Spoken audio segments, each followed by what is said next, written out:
ఎట్లా చూస్తారు మీరు? ఇప్పుడు యూనివర్సిటీకి నోటీసులు ఇవ్వడం అనేది జరిగింది రాష్ట్ర సర్కారు, దాన్ని ఎట్లా చూస్తారు? అంటే అది మా స్టూడెంట్ ల్యాండ్ కదా, ఆయన ఎట్లా తీసుకోగలుగుతారు? ఆయన ఎట్లా నోటీస్ పంపగలుగుతారు? మాకు మా మా మా ల్యాండ్ మాకే కావాలి. ఎన్ని ఎకరాలు ఉంది అది? 200. ఎన్ని ఎకరాలకు నోటీస్ ఇచ్చారు? 50 50 ఎకరాలు.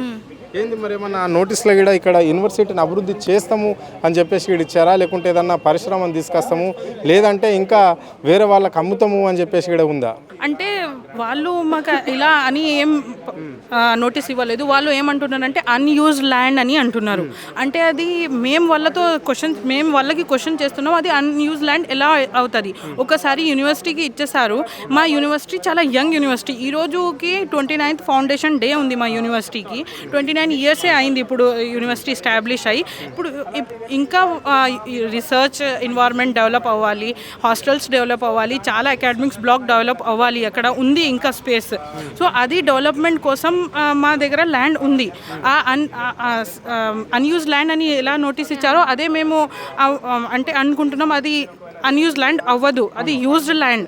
యూజ్ అవుతుంది ఇప్పుడు విధంగా. ఎందుకంటే ఎక్కడికి వెళ్ళి మాకు దారి ఉంది, చాలా డిపార్ట్మెంట్స్ వెళ్ళే షార్ట్ రూట్స్ ఉంది, చాలా ఇలాంటి ఫెసిలిటీస్ అక్కడ ఉన్నాయి. నోటీస్ వచ్చి ఎన్ని రోజులైంది? మరి మీ సంబంధించి యూనివర్సిటీకి సంబంధించిన ప్రొఫెసర్లు ఏమంటున్నారు, మీ వైస్ ఛాన్సలర్ ఏమంటున్నారు? నోటీస్ లాస్ట్ వీక్ వచ్చింది. అంటే మా యూనివర్సిటీ నుంచి రిప్లై వెళ్ళింది రిజిస్ట్రార్ నుంచి.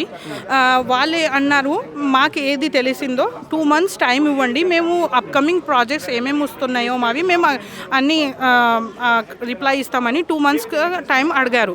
కానీ మేము స్టూడెంట్స్, అది మా యూనివర్సిటీ ల్యాండ్, మా బాధ్యత, అది మా రెస్పాన్సిబిలిటీ అని మేము బయటికి వచ్చాము, ప్రొటెస్ట్ చేస్తున్నాము.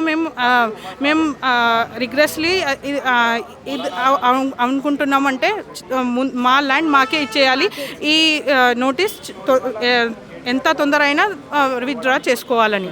రైట్. మరి ఇప్పటి వరకు ఏ పార్టీ నాయకులను కలిసి ఇక్కడ ప్రధానంగా ఎంఐఎం పార్టీ కూడా ఉంటుంది కదా, మరి వాళ్ళకి ఏమన్నా మీరు లేఖ రూపంలో కావచ్చు, లేకుంటే మీరు కలవడం అనేది కూడా జరిగిందా? ఇప్పుడైతే సోషల్ మీడియా నుంచి రెస్పాన్సెస్ వస్తున్నాయి మాకి. అని ఫస్ట్ అయితే మేము కేటీఆర్ సార్తోనే కలిసాము.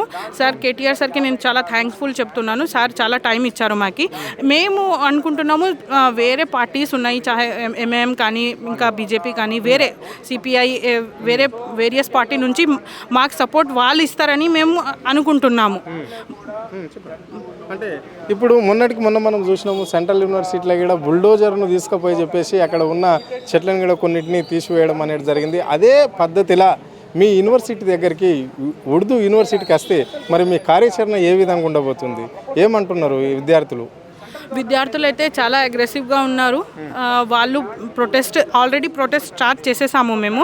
అదే ప్రొటెస్ట్ కంటిన్యూ చేద్దామని అనుకుంటున్నాము. ఇప్పుడు వరకైతే యాక్షన్ ప్లాన్ ఏం లేదు, కానీ వాళ్ళు అదే అడిగారు అన్యూజ్డ్ ల్యాండ్ అని. ఇప్పుడైతే వరకైతే అలా యాక్షన్ ఏం అవ్వలేదు. కానీ మేము ఇంకా బుల్డోజర్ అలా రాలేదు. అది రావద్దనే మేము ఫస్టే ప్రొటెస్ట్ చేయడం, మీట్ అవ్వడం, పొలిటికల్ అది రావద్దనే ఇది ప్రయత్నం చేస్తున్నాము. అది అనుకుంటున్నాం రావద్దు అని.